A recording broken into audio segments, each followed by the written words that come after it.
இப்போ இந்தியா 7.4% பொருளாதார வளர்ச்சியோடு ஒரு அசுர வேகத்துல முன்னேறிக்கிட்டு இருக்கு. புதிய உள்கட்டமைப்பு திட்டங்களுக்காக மட்டும் மத்திய பட்ஜெட்ல 12.2 லட்சம் கோடி ரூபாய் ஒதுக்கியிருக்காங்க. ஆமா, இது 2018ல நாம செலவழிச்சதை விட 4 மடங்கு அதிகம். கரெக்ட். நாம இவ்ளோ பெரிய பொருளாதார வல்லரசாக மாறிக்கிட்டு இருக்கிற இதே நேரத்துல அரசாங்கம் ஏன் கிராமப்புறங்கள்ல உள்ள ஒவ்வொரு குடும்பத்துக்கும் 125 நாட்கள் உடல் உழைப்பு வேலைவாய்ப்பை சட்டப்பூர்வமா உறுதி செய்யணும்? பாக்குறதுக்கு இது ஒரு பெரிய முரண்பாடு மாதிரி தான் தெரியும். ஆமா, நாம உண்மையிலே அவ்வளோ வளமா இருக்கோமா இல்ல இது ஒரு முரண்பாடா? இந்த ஆழமான விவாதத்திற்கு உங்களை வரவேற்கிறோம். குறிப்பா UPSC 2026 தேர்வுக்கு தயாராகும் உங்களுக்கு இந்த விவாதம் ரொம்பவே பயனுள்ளதா இருக்கும். நிச்சயமா. ஏன்னா வெறும் செய்திகளையோ இல்ல எண்களையோ மனப்பாடம் செய்யறதை விட அதுக்கு பின்னால இருக்கிற தொடர்புகளை புரிஞ்சுக்கிறது தான் ரொம்ப முக்கியம். கண்டிப்பா. நீங்க தினமும் பல செய்தித்தாள்கள், அரசு அறிக்கைகள்னு தகவல்களோட கடல்ல நீந்திக்கிட்டு இருக்கலாம். ஆனா இன்னைக்கு நாம அந்த தகவல்களை மறுபடியும் உங்க மூளையில திணிக்க போறதில்ல. ஆமா, அதுக்கு பதிலா 2025-26 பொருளாதார ஆய்வறிக்கை, மத்திய பட்ஜெட், உச்ச நீதிமன்றத்தோட சில முக்கிய தீர்ப்புகள். அது மட்டும் இல்லாம இஸ்ரோ மற்றும் சுற்றுச்சூழல் அமைச்சகத்தோட தரவுகள், இது எல்லாத்துக்கும் இடையில இருக்கிற கண்ணுக்கு தெரியாத தொடர்புகளை தான் நாம இணைத்து பார்க்க போறோம். இதெல்லாம் ஈஸியா புரிஞ்சுக்க ஒரு ஷார்ட்கட்டா இந்த விவாதம் இருக்கும். சூப்பர். அப்போ நாம முதல்ல அந்த பொருளாதார முரண்பாட்டில இருந்தே ஆரம்பிக்கலாம். சரி, ஒரு பக்கம் 7.4% ஜிடிபி வளர்ச்சி இருக்கு. பணவீக்கம் பாத்தீங்கன்னா வெறும் 1.7% குறைஞ்சிடுச்சுன்னு சொல்றாங்க. ஆனா மறுபக்கம் எதற்காக விபிஜி ராம்ஜி 2025ன்னு ஒரு பிரம்மாண்டமான வேலைவாய்ப்பு திட்டம் தேவைப்படுது? அதாவது இத நாம மேக்ரோ பொருளாதாரம் அப்புறம் மைக்ரோ பொருளாதாரம்னு 2 கோணங்கள்ல பார்க்கணும். ஒரு நாடு 7.4% வேகத்துல வளரும்போது அதோட பலன்கள் உடனே அடித்தட்டு மக்களை போய் சேராது. ஓஹோ, பெருநிறுவனங்கள் வளரும், பங்குச்சந்தை உச்சத்தை தொடும், ஆனா சாமானிய மக்களுக்கு? அதுதான் விஷயம். உலக வங்கி சமீபத்துல வறுமை கோட்டுக்கான அளவுகோல நாள் ஒண்ணுக்கு $3 உயர்த்தினாங்க. ஞாபகம் இருக்கா? ஆமா, $3னா ஏறக்குறைய 250 ரூபா வரும். கரெக்டா? அந்த புதிய அளவுகோலின்படி பார்த்தால் கூட இந்தியாவுல தீவிர வறுமை, அதாவது எக்ஸ்ட்ரீம் பாவர்ட்டி 5.3%ஆகவும், நடுத்தர வறுமை 23.9%ஆகவும் இருக்கே. எக்ஸாக்ட்லி. அந்த 23.9% மக்களுக்கான ஒரு பாதுகாப்பு வலை, அதாவது ஒரு சேஃப்டி நெட் கட்டாயம் நமக்கு தேவை. இந்த இடத்துல தான் விபிஜேஎம்ஜி 2025 திட்டம் உள்ளே வருது. அதாவது விக்சித் பாரத் கிராமப்புற வேலைவாய்ப்பு மற்றும் வாழ்வாதார உத்தரவாத இயக்கம். ஆமா, இது கிராமப்புறங்கள்ல 125 நாட்கள் வேலைவாய்ப்பை உறுதி செய்யுது. எனக்கு இங்கே ஒரு சின்ன சந்தேகம் இருக்கு. வேலைவாய்ப்பை உறுதி செய்யறது சரி, ஆனா இது பழைய மகாத்மா காந்தி வேலைவாய்ப்பு திட்டத்தோட பேரை மட்டும் கொஞ்சம் மாத்திட்டு அதே குழி தோண்டி மூடுற வேலையை தான் தராங்களா? இது ரொம்ப முக்கியமான கேள்வி. ஆனா இது பழைய திட்டத்தோட வெறும் நீச்சி கிடையாது. இங்கதான் தொழில்நுட்பம் ஒரு பெரிய மாற்றத்தை கொண்டு வந்திருக்கு. தொழில்நுட்பமா? இந்த 100 நாள் வேலை திட்டத்துல என்ன புதுசா கொண்டு வந்துட்டாங்க? இந்த திட்டத்துல நேஷனல் ரூரல் இன்ஃப்ராஸ்ட்ரக்சர் ஸ்டாக்னு ஒரு அமைப்பையும் அதோட GIS மேப்பிங் தொழில்நுட்பத்தையும் இணைச்சிருக்காங்க. GIS மேப்பிங்னா அந்த கூகுள் மேப் மாதிரி கிராமங்கள்ல எங்க கிணறு தோன்றாங்கன்னு செயற்கைக்கோள் வழியா பாக்குறதா? ஏறக்குறைய அப்படிதான். ஆனா இது இன்னும் ரொம்ப துல்லியமானது. புவியியல் தகவல் அமைப்பு மூலமா ஒவ்வொரு கிராமத்தோட நில அமைப்பும் ரொம்ப துல்லியமா மேப் செய்யப்படுது. ஓ, அப்ப எங்க பள்ளம் இருக்கு, எங்க மேடு இருக்குன்னு கணிச்சிடுவாங்களா? ஆமா, மழை பெஞ்சா எங்க தண்ணீர் தேங்கும், எங்க சரிவு இருக்குன்னு முன்னாடியே கணிச்சிடுவாங்க. அந்த இடங்கள்ல மட்டுமே தடுப்பணைகளோ இல்ல நீர் சேகரிப்பு குழிகளோ அமைக்கப்படும். அடா, அப்போ வேலை செய்யற கிராமப்புற மக்களுக்கு வருமானமும் கிடைச்சிடுது. அதே சமயம் அந்த வேலை நாட்டோட நீண்டகால மூலதன சொத்தாகவும் மாறிடுது. கரெக்ட். நீர் பாதுகாப்பு அப்புறம் காலநிலை மாற்றத்தை தாங்கக்கூடிய உள்கட்டமைப்பை உருவாக்குறது தான் இதோட உண்மையான இலக்கு. சூப்பர். அப்போ இது வெறும் சமூக பாதுகாப்பு திட்டம் மட்டும் இல்ல, அடிப்படையில இது ஒரு சுற்றுச்சூழல் திட்டமும் கூட. நிச்சயமா. இதோட சேர்த்து நடுத்தர வர்க்கத்தினருக்கும் சிறு தொழில்களுக்கும் ஒரு பெரிய வாய்ப்பை பட்ஜெட்ல உருவாக்கியிருக்காங்க. MSMEகளோட வளர்ச்சிக்காக 10,000 கோடி ரூபாயில SME Growth Fundன்னு ஒன்னு கொண்டு வந்திருக்காங்க. ஓஹோ, பெருநிறுவனங்களை விட இந்த சிறு குறு தொழில்கள் தான் அதிக வேலைவாய்ப்பை உருவாக்குது இல்லையா? ஆமா. அப்ப பாத்தீங்கன்னா மேலிருந்து கீழே வர்ற வளர்ச்சியும் கீழிருந்து மேல போற வளர்ச்சியும் ஒரே நேரத்துல நடக்குது. ஆனா இதற்கெல்லாம் பல லட்சம் கோடிகள் செலவாகுமே. மாநில அரசுகளிடம் இதற்கான நிதி இருக்கா? நிறைய மாநிலங்கள் கடனில் மூழ்கிட்டு இருக்குன்னு நியூஸ் வருதே. அந்த பிரச்சனைய கண்காணிக்கத்தான் நிதி ஆயோக் ஒரு புதிய அளவுகோல கொண்டு வந்திருக்காங்க.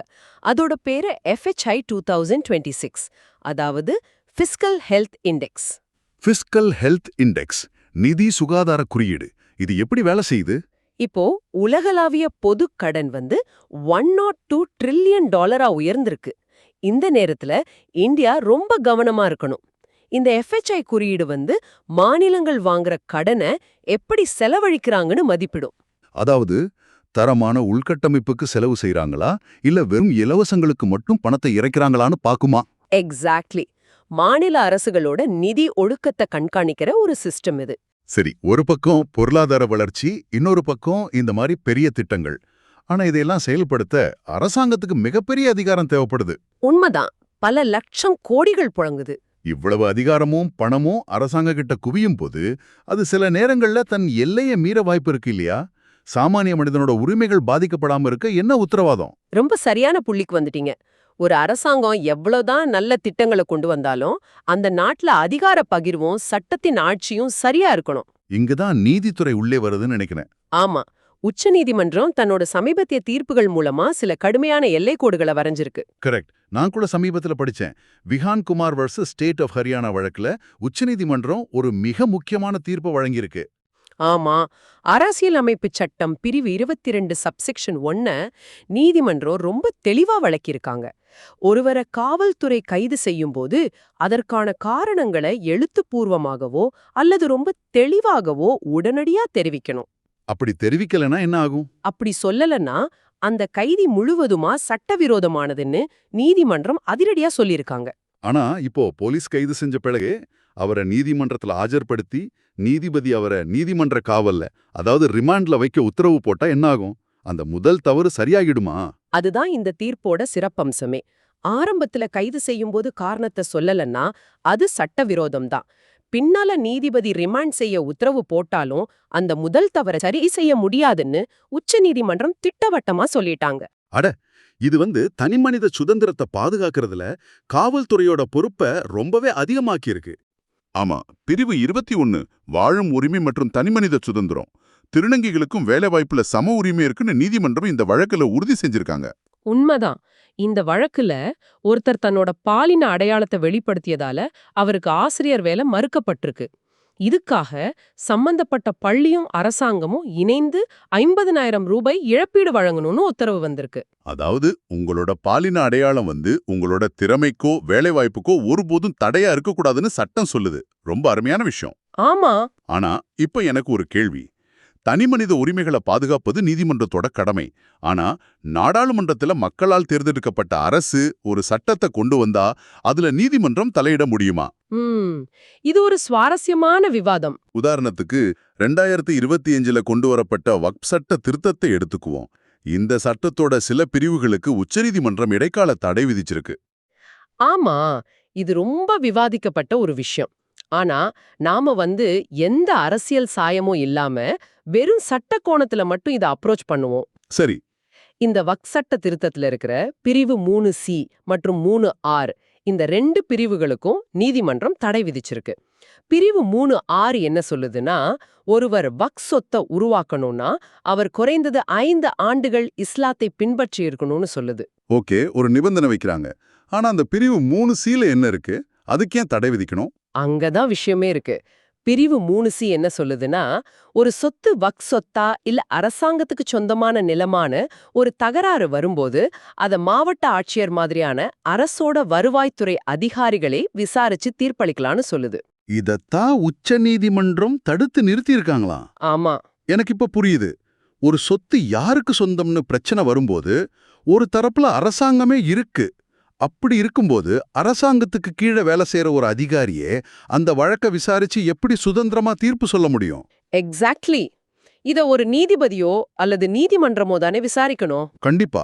இதத்தான் அரசியல் அமைப்புல அதிகார பகிர்வு, அதாவது செப்பரேஷன் ஆஃப் பவர்ஸ்னு சொல்றோம். சரியா? கரெக்ட். நாடாளுமன்றத்துக்கு சட்டம் இயற்ற முழு உரிமை இருக்கு. ஆனா ஒரு சட்ட பிரச்சனையை தீர்க்கிற அதிகாரம் வந்து நீதித்துறை சார்ந்த அமைப்புகளிடம் மட்டுமே இருக்கணும். அத நிர்வாகத்துறை கிட்ட கொடுக்க முடியாது.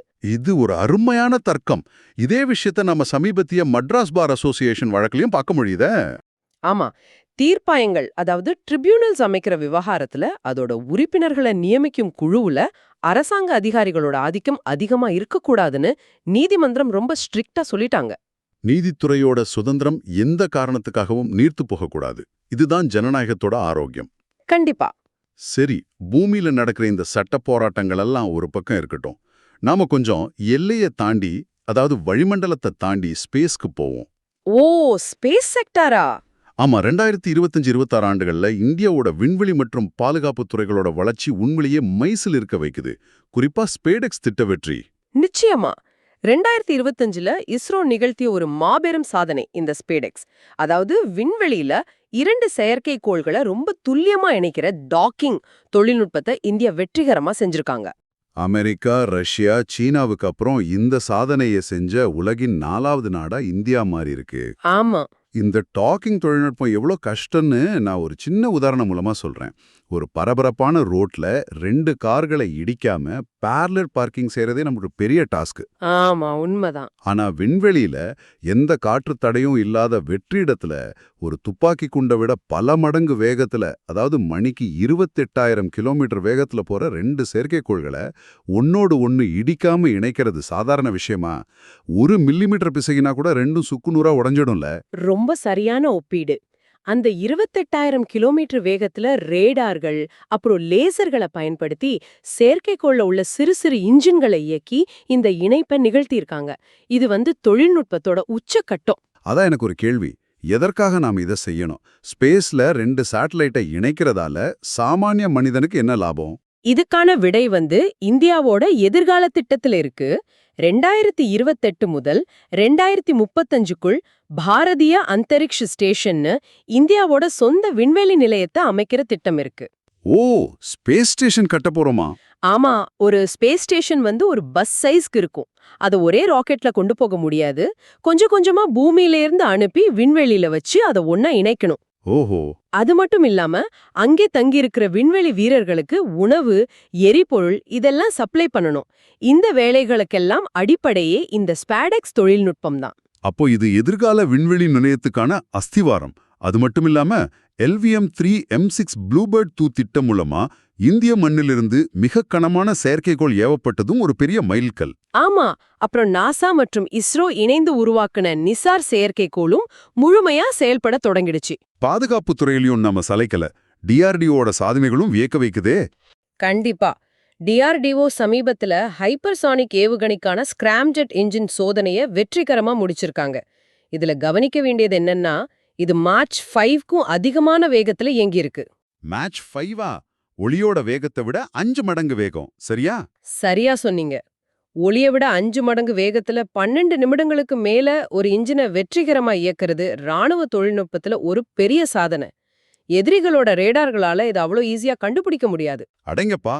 அது மட்டும் இல்லாம ஆளில்லா விமானம் மூலமா ஏவப்படுற ULPGM-V3 ஸ்மார்ட் ஏவுகணை சோதனையும் வெற்றி அடைஞ்சிருக்கு. இது 1 மீட்டர் துல்லியத்தோட தன் இலக்கை தாக்கும் திறன் கொண்டது. விண்வெளியிலையும் ராணுவத்திலையும் நாம காட்டுற இந்த 1 மில்லிமீட்டர் 1 மீட்டர் அளவான துல்லியம் ரொம்பவே ஆச்சரியமா இருக்கு. ஆனா வானத்துல இவ்வளவு கவனமா இருக்கிற நாம வாழும் பூமியை பாதுகாக்கிறதுல எவ்வளவு கவனமா இருக்கோம்?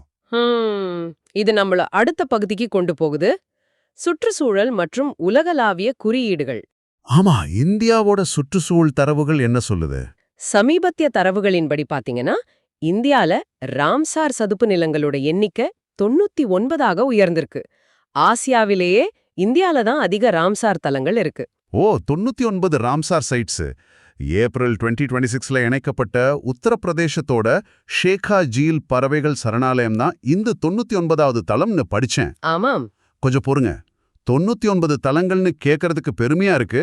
ஆனா இது உண்மையிலே இயற்கையை பாதுகாக்கிற முயற்சியா, இல்ல உலக அளவுல ரேங்கை உயர்த்துவதற்காக கிடைக்கிற ஏரிகளுக்கெல்லாம் ராம்சார் முத்திரையை குத்துறோமா?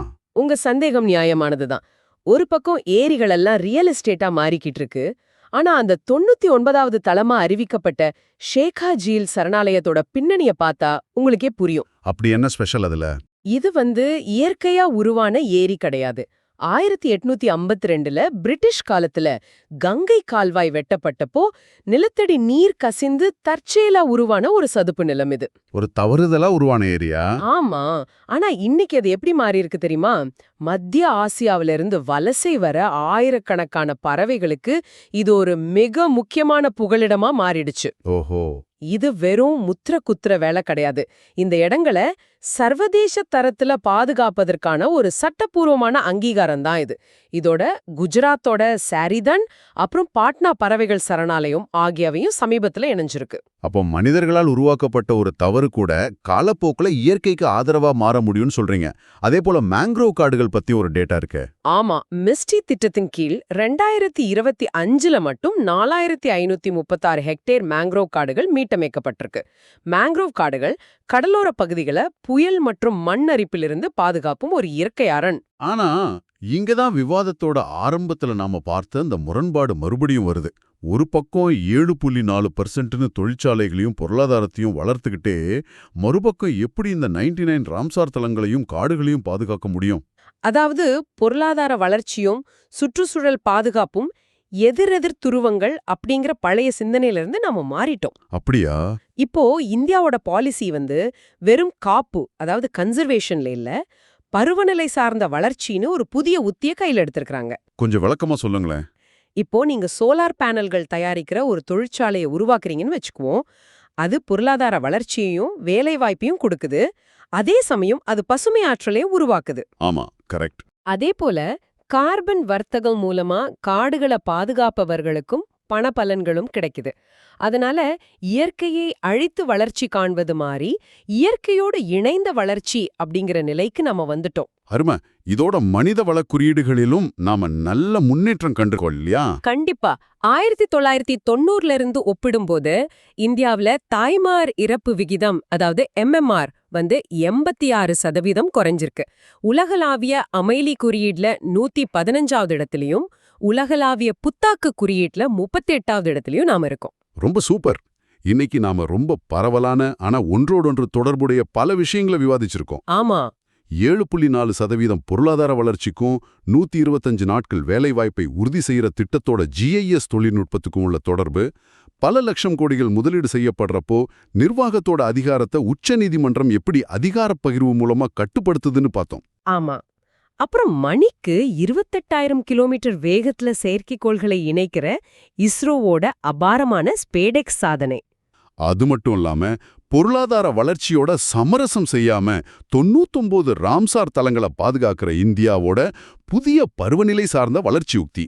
இது எல்லாமே தனித்தனி செய்திகள் கிடையாது. கண்டிப்பா இல்ல.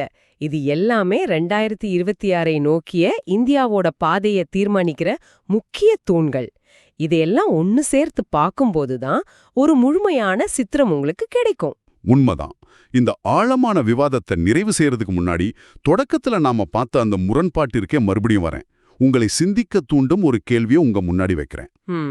விண்வெளியில பல ஆயிரம் கிலோமீட்டர் தொலைவுல மணிக்கு 28,000 கிலோமீட்டர் வேகத்துல போற 2 செயற்கைக்கோள்களை 1 மில்லிமீட்டர் பிசகாம துல்லியமா இணைக்கிற அதிநவீன தொழில்நுட்பம் நம்மகிட்ட இருக்கு. லட்சக்கணக்கான கோடிகளை டிஜிட்டல் பரிவர்த்தனைகள் மூலமா கண்ணிமைக்கிற நேரத்துல பாதுகாப்பா கையாளுற உள்கட்டமைப்பு நம்மகிட்ட இருக்கு. ஆமா. அறிவியல்லையும் பாதுகாப்புலையும் பொருளாதாரத்திலையும் இவ்வளவு துல்லியத்தையும் வல்லமையும் கையாளுற நம்மால புதிய அளவுகோலின்படி இன்னும் இந்த நாட்டுல எஞ்சியிருக்கிற அந்த 5.3% தீவிர வறுமையை முற்றிலுமா வேற இருக்க முடியாதா?